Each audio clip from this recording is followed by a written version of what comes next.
Hello, I am Deborah Haas, the founder of this amazing event. For those of you joining us for the first time this year, Art Swagger is an art walk that traditionally takes place in downtown Los Angeles, touring 8 to 10 different design firms and architectural firms, showcasing different artists every year. This year, we created a little bit of a hybrid, which is going to be really cool. Last year, we did an online virtual, so we're pairing the online virtual with an actual live event as well. So if people don't feel comfortable joining, we have a nice panelist today, which is great. I'm really proud to be honored as this founder of this event. I founded it in 2011 and just really wanted to get our community together and make a difference for an amazing organization, Free Arts. We started at like 50 people and we grew to over 500 people. So, and we've raised over $150,000. So I think there's something to be said about that. A couple ways you can give are text to give at artswagger_LA and then type 41444. Also, check out the website. That's a good one. And we can do some bid on some super cool auction items. I've already started to bid, so please outbid me. I would love that. And if you'd like to volunteer your time, please, they could use a lot of help, especially with what's going on right now. Visit Free Arts website at freearts.org. Here you can see just what they do for our community and how they help children and abused children. Thank you. I'm going to turn it over to Bianca, who is with Free Arts. Hello, thank you all for coming. My name is Bianca Hunter, and I'm the Development Director for Free Arts. I'm very excited and honored to be here on our 10th anniversary. This is my 6th year with Art Swagger. I'm very, very appreciative of my chair, Deborah Haas, and my co-chair, Karina Silver, and also my committee. Our committee is wonderful, wonderful. Thank you all for coming tonight.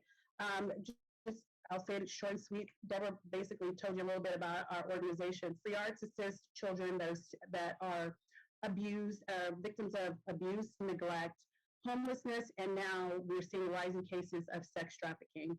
Our programs and services help children through arts therapy.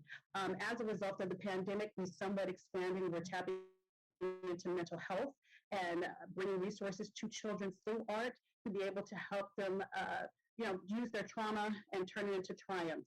And so today, all the proceeds from this event, whether it's a silent auction or a text to give, or you buy an event ticket, or you donate to the auction raffle, all of it is going towards our programs and our services. So thank you very much. And I appreciate you on behalf of my board and my executive director, Sarah Fort.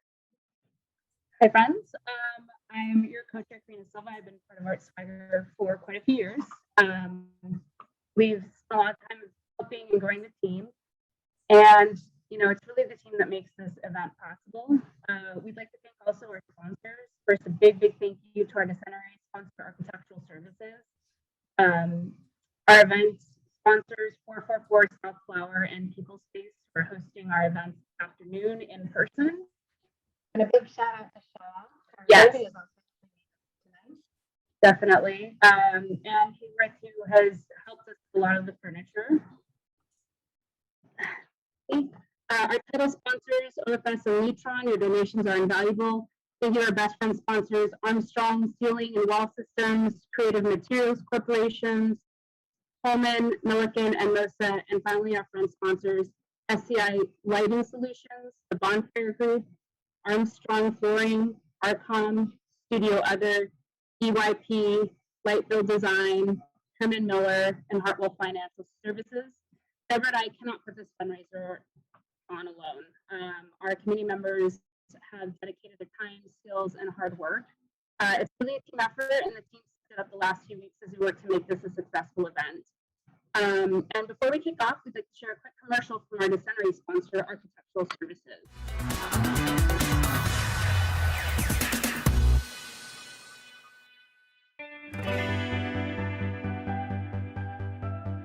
When homeowners Cole and Morgan decided it was time to select countertops for their kitchen and master bath, they knew exactly where to go. Living in Texas Hill Country just outside Austin, these homeowners were just a short drive to a unique product-rich showroom where they could choose from the finest in natural stone, quartz, and tile. A chance to look and see, feel and touch, to find the perfect material, and most importantly, to get answers for any project-related questions. All available at Architectural Surfaces Austin area showrooms and their 21 locations nationwide. Hi, welcome to Hi. Architectural Surfaces. I'm Morgan. Morgan, I'm Jason. Nice to meet How you you. doing, man? I'm Cole. Cole, Jason, nice Hey, to meet you. nice to meet you, What bud. brings you in today? We're building a new house, and we'd like to pick out some countertops. So take a look at some. We're trying to figure out what we're going to do in different rooms.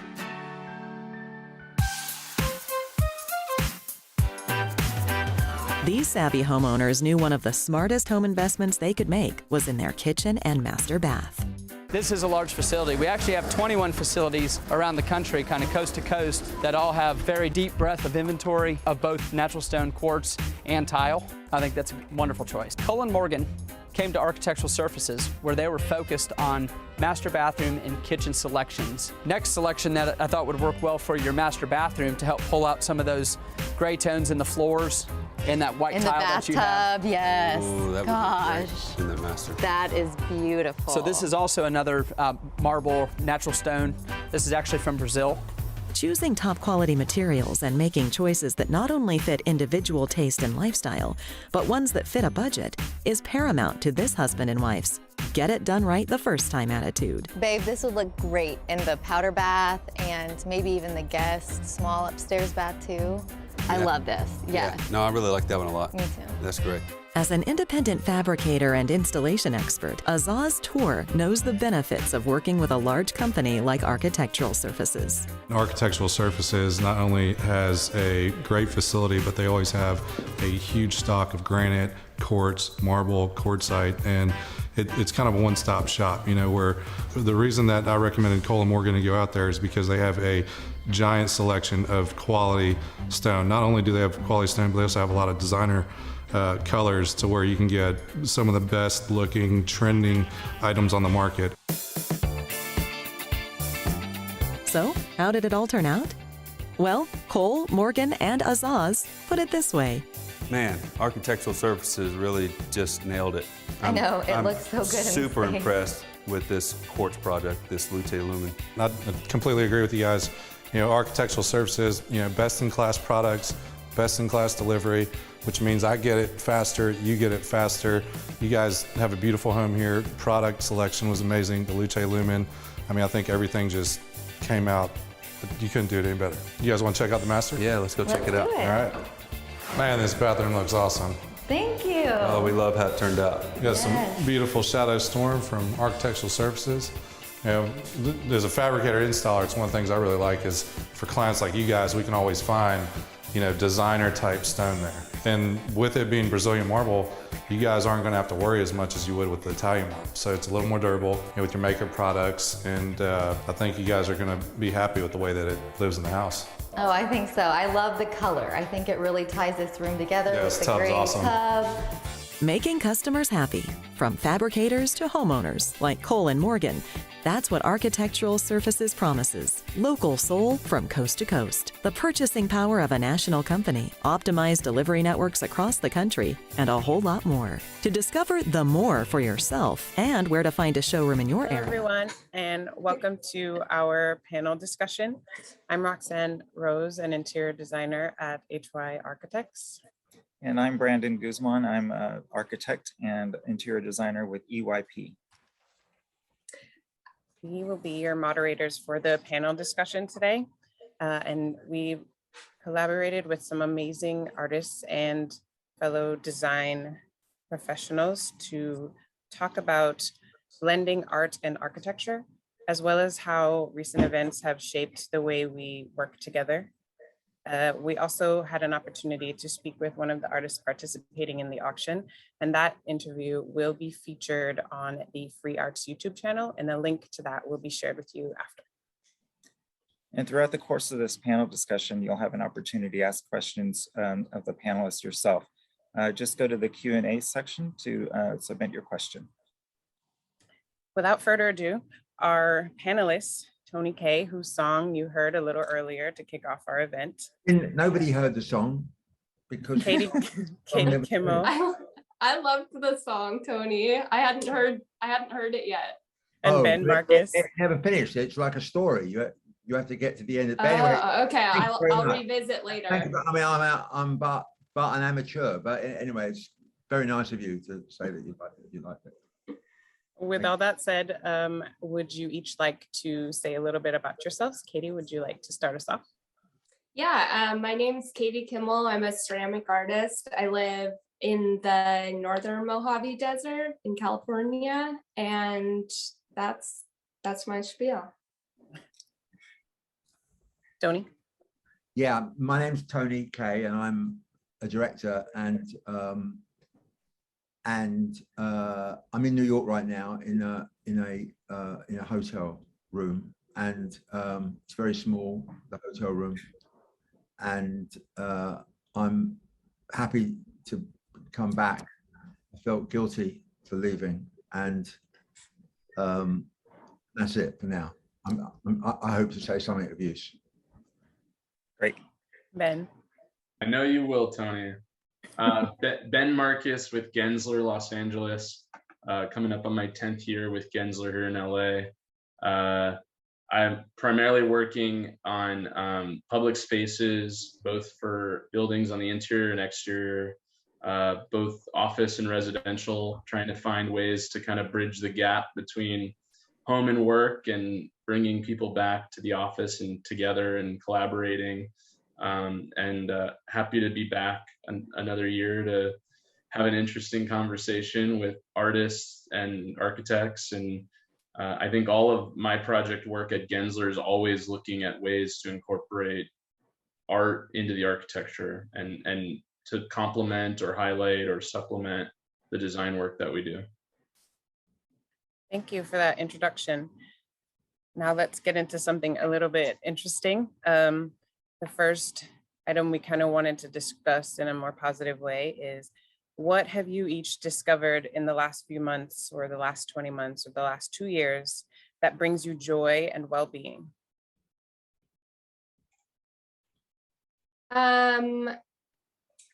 I just bought a motorcycle, so I've been kind of exploring the landscape of the area I live. I tend to just like keep in the studio, and I never really take advantage of my surroundings. So that's been a pretty exciting new thing for me, that I don't think I would have done if I hadn't just like completely exhausted myself from working for the last year straight. Ben or Tony? Tony, go ahead. No, I mean, I guess we've all discovered, I mean,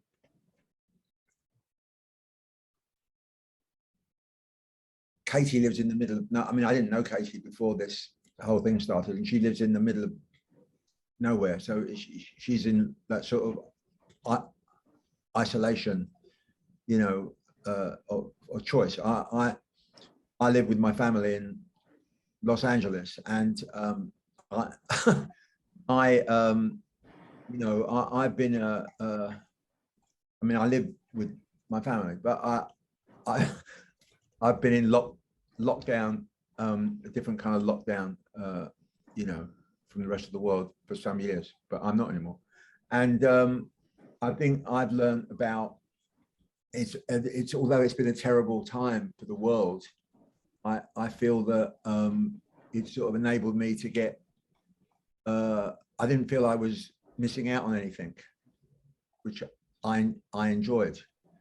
And I frankly didn't really want it to end, but it did, and which is a good thing.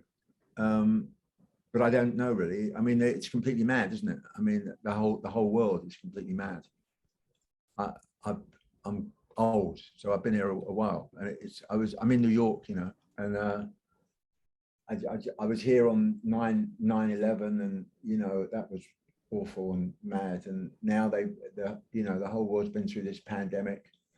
It really is mad, this world we live in. I mean, it is worked out. You know, it's all worked out, but it is mad. Yeah, I mean, I don't know what. That's it, really. Ben? I mean, the last 24 months, I think I've been enjoying spending time outside. I don't know about everyone else here, but I can't wait to get outside every day and walk with my new puppy and see the world through her eyes. And most recently, I've really enjoyed getting back to visiting museums, live theater, going to the movies again, just being out in the world. To Tony's point, I'm thrilled to be able to travel again, and thank goodness for these vaccines to be able to fly to Hawaii, fly to New York, I'm going to Nashville next week. So being able to get out and have some sense of normalcy, I think, is really important to everyone's well-being. And, you know, I'd highly recommend, if anyone hasn't gotten tickets yet, to go see the Academy of Motion Picture Museum that Gensler just finished in collaboration with Renzo Piano. It was phenomenal, and that was the first time I'd been in a museum in 2 years, you know. So I think the pandemics highlighted for me like the value of connecting with the arts in a physical medium, because I can't take more Zooms. I agree. And I think this was just, you know, today was really because we're all so busy and because we're not all together, and, you know, so I think it's a great way to connect virtually, but nothing can bridge the gap between a physical medium of art on a wall, or movies in a theater, or sculpture in a garden, or, you know, being in a space.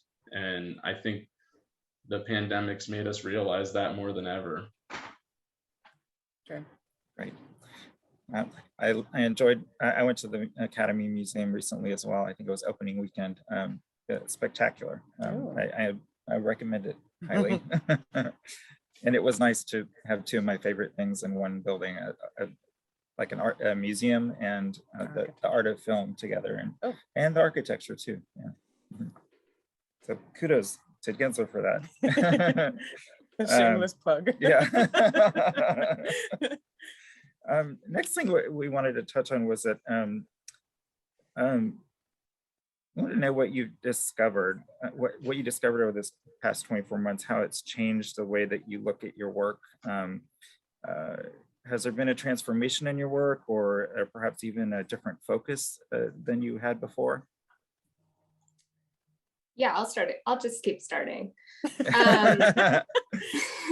I Katie. think my mentality before was kind of like, I was like, I really need to push myself. And I had a lot of trouble saying no. Like if I made something and it sold and someone emailed me about it, I would like, just like drive myself freaking insane, like trying to produce like and meet everybody's expectations. And I have stopped doing that. I don't answer a lot of emails, and it's changed my life. That's like the opposite of our lives. I'm just like, delete, sorry. I just don't feel like so much pressure to like meet, like I just said, meet expectations, and kind of like not make myself insane. What about you, Ben? I mean, the last year or two, almost 100% of my work has been focused as like an architect and an interior designer on like improving the human experience where the indoor and outdoor spaces of a project intersect. So whether it be like working on a historic building where we've got outdoor roof decks that we're creating from, you know, just unused old space, and trying to connect the indoor office to the outdoor beautiful roof deck on these historic buildings, or whether it's like, you know, creating a new ground plane and landscaping an outdoor space that's actually usable to like enjoy your lunch and meet with other people and host a party, and right. So like the use of art and landscaping and lighting is like coming to the forefront, I think, in my craft right now with all of our projects. Even if it's an interiors project, we're looking at project, offices now where we're blowing out, the high-rise facade and creating like like a recessed outdoor space inside of a building with operable glass walls, because that's just, I think, the trend where we're headed. And, unfortunately, we can't all enjoy great outdoor space and fresh air in our, houses and apartments and, homes where we're working.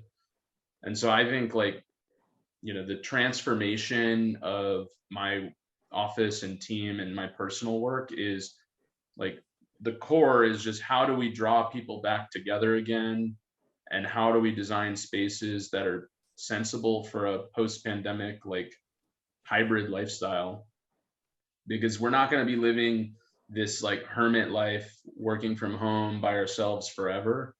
And so, I think more than ever, our interiors projects, they have to be better than what I have at home or what you have at home.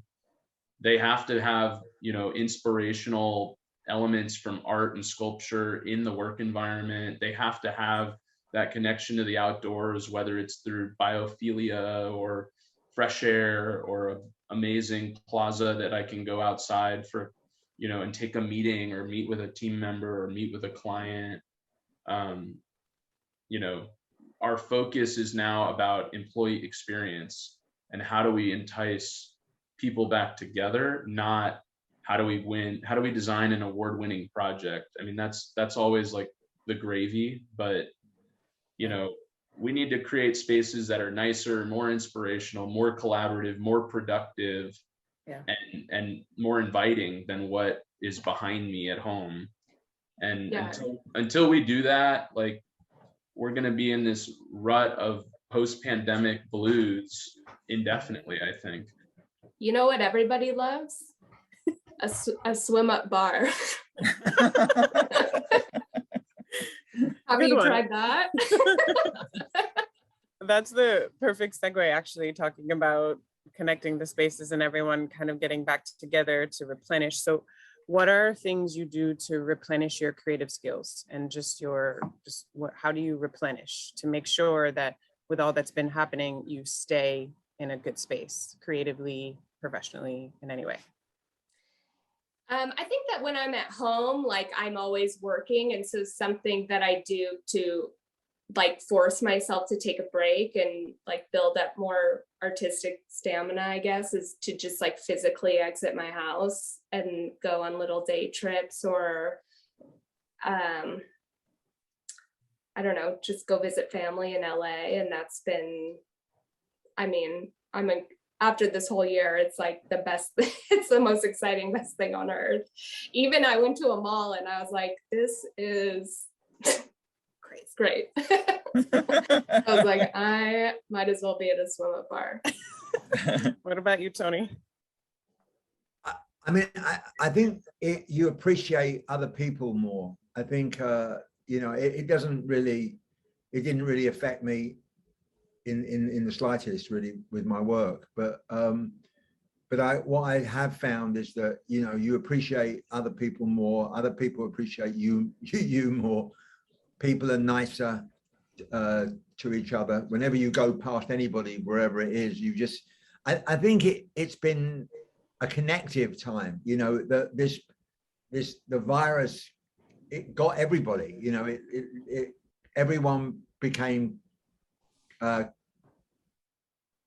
connected by this thing. Yeah, it leveled everything. Yes. And in as terrible and as awful as, people lost their lives and all kinds of things, but it kind of connected us all, and I think we appreciate other people more. And I have to be honest, I love these things. I would much prefer to meet people like this than, because you can just press leave, like I did when I got upset. So it's like, either you have to think of something nice to say or vanish, or I don't know, make an excuse, lie, So I think these things are absolutely great. You know, that's not to say, but I still think that you do appreciate other people more. You know. Yeah. Ben, do you have anything to add to that, or Brandon? Well, I was going to say that I think for many folks, including myself, that our priorities changed a little bit. For me, it was a tough year for working and career and everything else like that. I've grown to know that my work is not my life, and I can spend more time enjoying myself outside of work. Work doesn't define me as much as it should. Yeah. I'm surprised, Tony, to hear that like the pandemic hasn't changed your work or the way you work at all. I mean, I know for us, it's like it's been night and day, right? It's a completely different way of working, way of communicating with people, with team members, with clients, with contractors, with tradesmen. But I mean, ultimately, we're still consuming content. We're still researching and finding inspiration through, like, you know, trade magazines and Arc Daily and Instagram and TikTok and travel and Tiger King. Right? Like, we're still finding inspiration in the same ways, but the way that we're working as architects and the things we're designing today are quite different than they were 2 years ago. It's about time, though, don't you think? It's about time. Absolutely. But yeah, I mean, but it also depends on your creative process and what you need to flourish and what your skills require. Like Tony said, maybe his boundaries is when he needs to hit that leave button, and he's good. I wish I could do that. I never thought about doing that this entire period of time. I just see, you see that button and it's scary. You would never just leave. But I understand the need to be in your own space to creatively, separate from what our industry does. As a creative person, I see the need to be introverted a little bit sometimes. So maybe that's what I get from what he says. But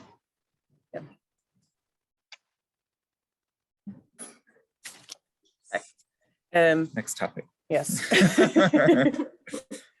I think you spoke a little bit about this, Ben, but how do you think our industry can evolve to be a little bit more inclusive and diverse and be more helpful to our community and our end users and our clients? I mean, ultimately we have to think about who's using these spaces, and it's not just one type of person or one area, right? You have people coming from all over the world, people coming from all over Los Angeles or all over the country to experience our projects, right?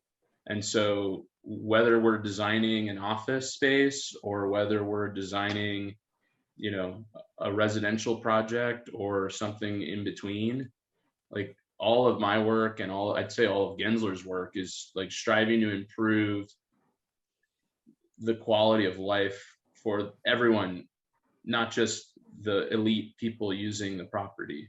At least my work, where it's mainly on public spaces and building facades and common areas, it's all about like, how do we improve tired, existing, neglected buildings or spaces to inspire the people using them? And I mean, that's all I really think we can do to help be more inclusive. I don't know about Katie and Tony though.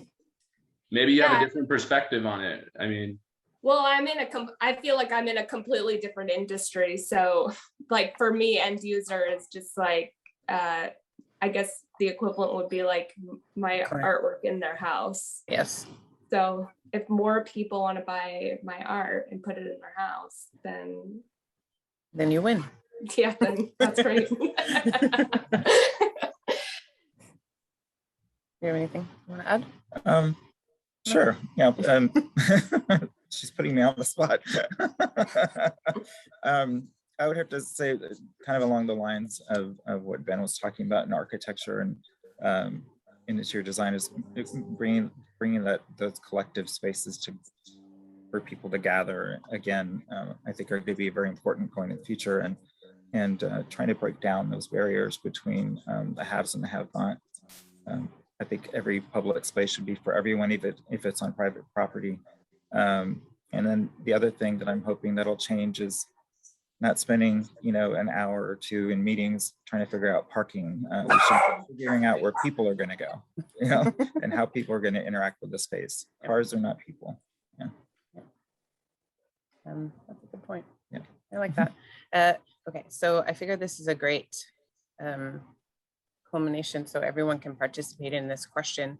I wanted to ask how you think we can make art more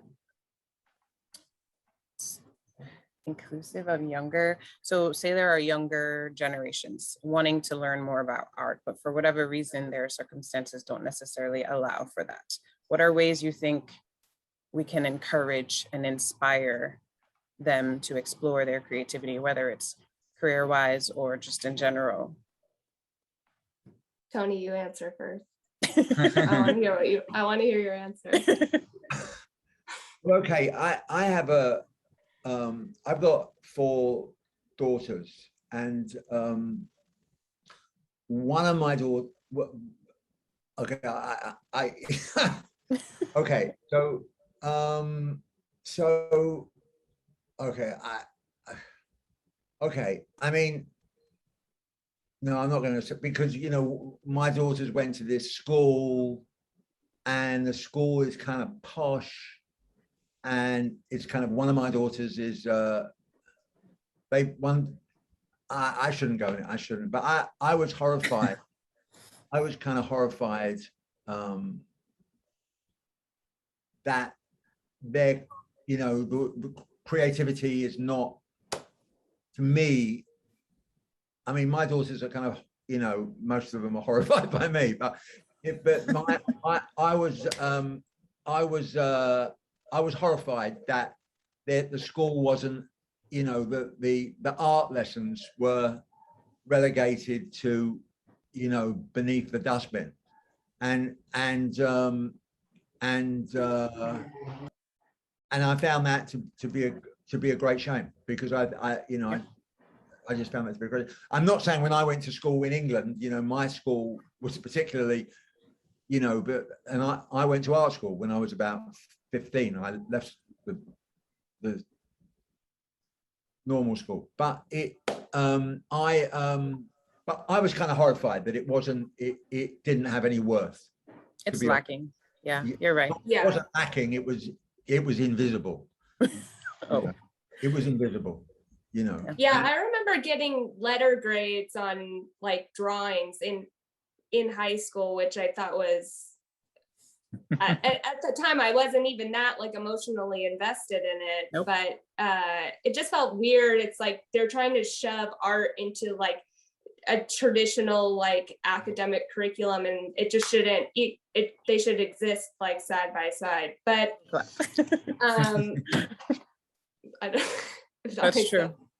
But yeah, I was saying this to you all, but I'll say it again, even though I don't know if I communicated it that well. But I think TikTok is like an incredible like resource for like discovering like your interests, especially for a young person that's like on it so much. Like even me, I definitely spend some time on there, and I'll go on there and there'll be like 10 videos of like young people like being like, this is how I tucked a rug and like blah blah blah, and I'm like, ooh, I gotta try that. That looks so fun. And it's everything. Like there's interior designers on there, like aspiring interior designers, like redoing their like bed in their parents' house, and like it's very positive and like exciting to watch. So I think that's like amazing, and I'm not worried about them. Cool. How do you work the TikTok thing? I've got no. I'll tell you later. We're gonna create one for you, Tony. Download an app and then it just kind of like goes. I've got it. You don't even need an account. You just download it and it starts, and it learns what you like based on how quickly you swipe. Yeah, it's amazing. Oh wow! I didn't know that. But in terms of how to post on it, I have absolutely no idea. Okay, we're all on the same page there. Yeah, I have absolutely no idea. Ben, did you want to add something? I think, I agree. I think now more than ever, I've got a little brother who, can research anything in the world that he's interested in within seconds, and is probably a better researcher than any of us, because that's how he grew up, right? On YouTube, on Google, just, his focus was so narrow that it was like he could find the answer to anything that he ever wanted to find. And that's really incredible. But I would agree with Tony that like the creative spirit in the younger generation, something has been lost, either through the education process or through like the mentorship process. No. I don't think the creative spirit is lost in the people. I think we're all the same. Every generation that comes along, we're all the same. All I was saying is that I found that, such an important subject matter that really fuels all the industries to be creative with this, to be creative with that, to be creative with tech, to be creative with mathematics, to be creative with English, with the language. There's a kind of a creative thing, a challenging thing, a thing to reinvent. And that kind of comes from art.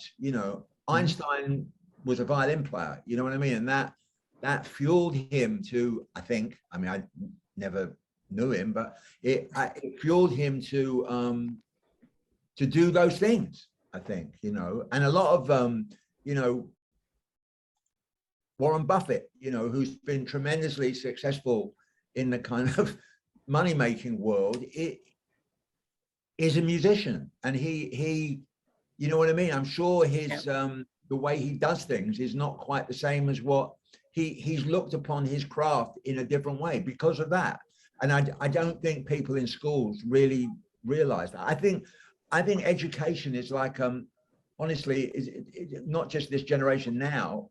I think education completely is they haven't scratched the surface yet. I mean, because the people that are going to do well, they don't have to go to school. They would just automatically do well. But there's some other people there that need a bit of encouragement, You're right. That's totally right. Yeah, I think it's all about accessibility, right? Yes. And if we're not accessible as professionals to the younger generations in any capacity, they're not going to be able to tap into that, right? If people can't see artwork in a museum because the museum is torn down for 5 years at LACMA, then there's a gap, right? If people can't come into the Gensler LA office like they used to tour all the amazing work on the walls, there's not an opportunity for them to feel inspired to pursue that path. I think, the pandemic's been pretty terrible for younger generations in many ways. And I mean, all we can really do is make ourselves available through like mentor programs with UST or ACE Mentor with high school students, or, children's programs to get them thinking in a different way. I think that's great. Thank you for that contribution. Yeah. I think we should stop the conversation here and ask if anyone has any questions, any audience questions that they have. I'm going to give it a moment. I'm going to check the chat.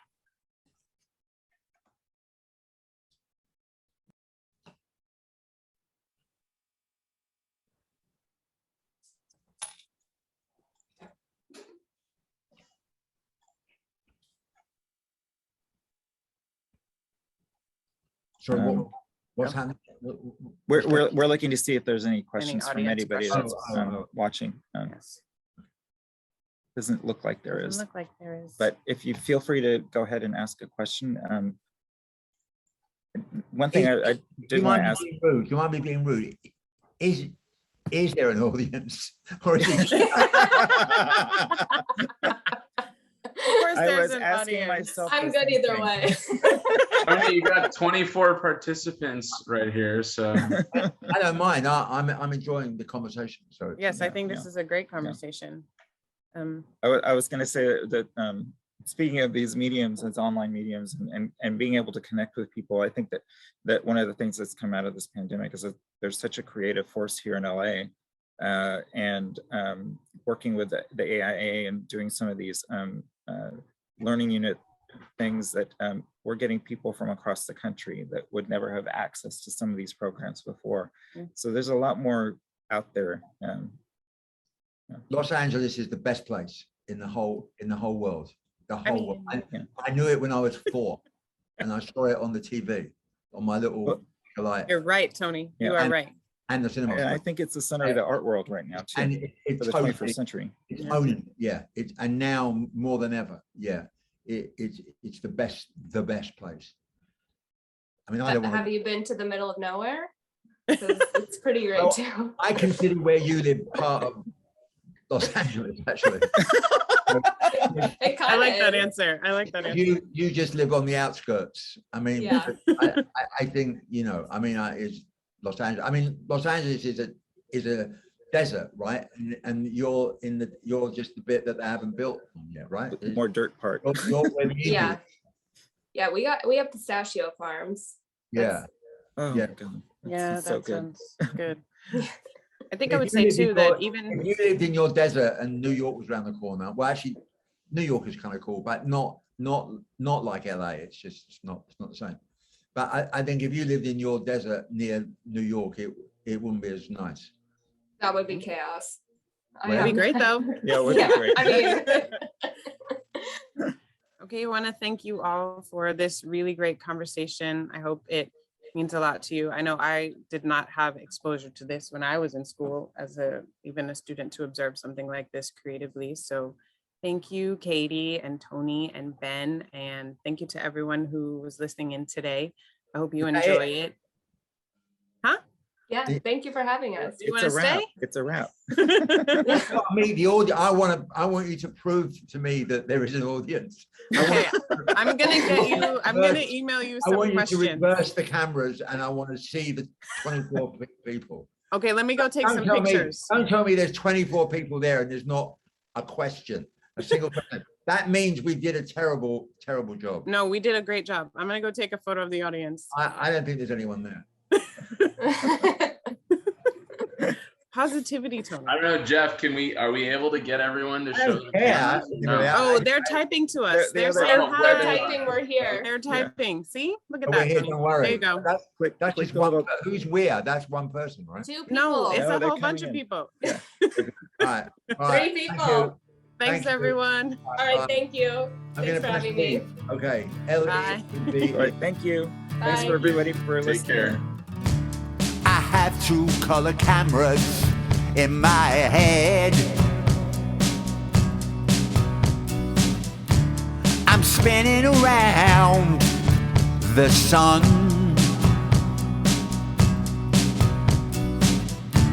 I have consciousness. I am aware of what is happening. This constant daily miracle. This thing called life.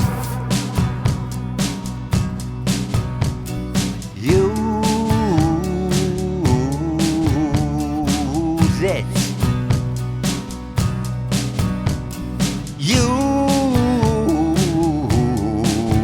Use it. Kaleidoscope, microscope, periscope, elope, nope, hope, rope-a-dope, soap, hope is not a dream. Hope is what I mean. thinking out loud, and there's no cloud to stop me. It would seem hope is not a dream. Hope is not a dream. Hope is not a dream. Hope is not a dream. I just hop on the back of the wind and float downstream. Hope is not a dream. Hope is not a dream. Hope is not a dream. Hope is not a dream. It's all easier said than done. Just make sure you learn how to walk before you run. Life can sometimes seem like an endless maze. Twists and turns, lows and delays. Hope is not a dream. Hope is not a dream. Hope is not a dream. Hope is not a dream. But cry no more these tears tonight. I'll make them happy ones.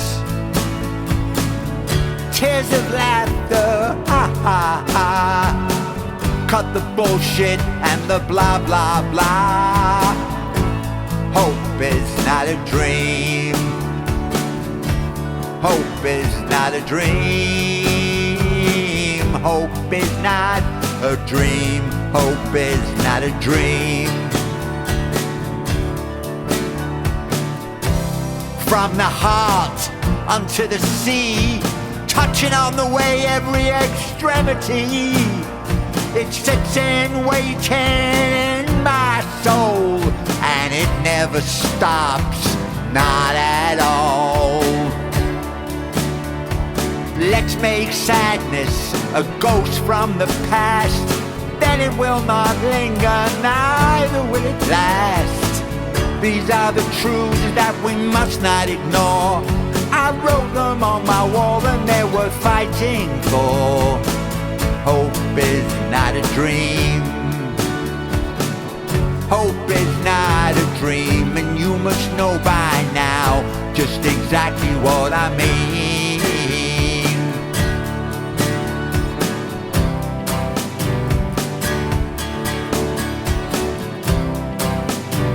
Hope is not a dream.